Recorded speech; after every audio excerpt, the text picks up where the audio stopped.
Here we go, another chapter. This is chapter 8, Toad's Adventures. Do you remember that Toad was thrown into jail because he had been driving so badly and he was cheeky to the traffic cop? Well, now he's chained up in his dungeon all alone. Toad shed bitter tears and abandoned himself to despair. This is the end of everything, he wept. How can I ever hope to be free again? And for several weeks he refused all food brought to him by the grim and ancient jailer. Ancient means very old jailer, the man who was looking after him. But the jailer had a daughter, a good-hearted girl who helped her father sometimes in the prison. She was very fond of animals, and she said to her father one day, "I can't bear to see poor Toad so unhappy and getting so thin." "Let me look after him," she pleaded. "Do what you like," said the jailer. He was so lazy. So that very day, the jailer's daughter went to see Toad to talk to him and to tempt him with food, try and get him to eat something. At first he would not be comforted, but when she brought him tea and very thick hot buttered toast, he couldn't resist. He started eating again, and they had many interesting talks together. She told him she had an elderly aunt who was the washerwoman at the prison. She did all the washing for everyone at the prison.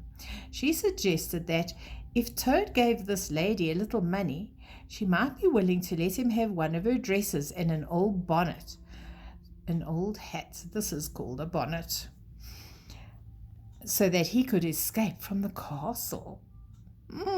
What is their plan? So the next morning the girl brought her aunt to Toad's cell.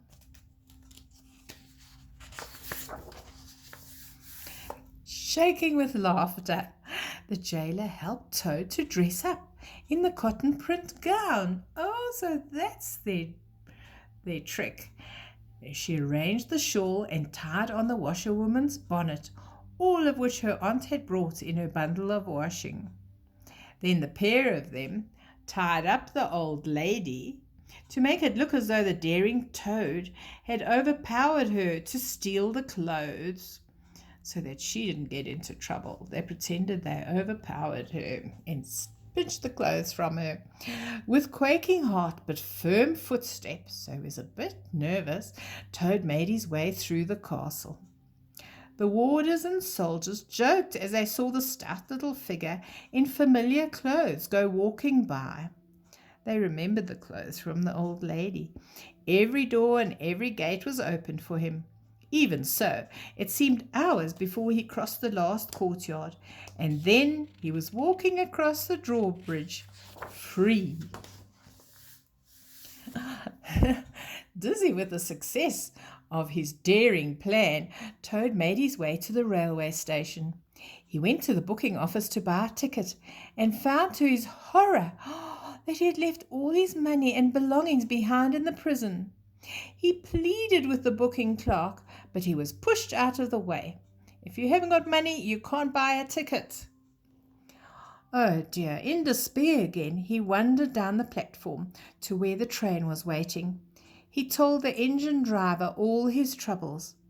Luckily, the engine driver was a very kind man. He told the poor washerwoman that if she washed a few shirts for him, she could have a lift in his cab in the front of the train. Toad was very thrilled as the train sped along, but after a while the engine driver said they were being followed by another engine. "And it's crowded with warders and policemen," he said. So he slowed down enough for Toad to jump off as they passed through a thick wood. Toad escaped, jumped off the train. He rolled down the embankment and scrambled into the wood. He watched his train get up speed again and disappear.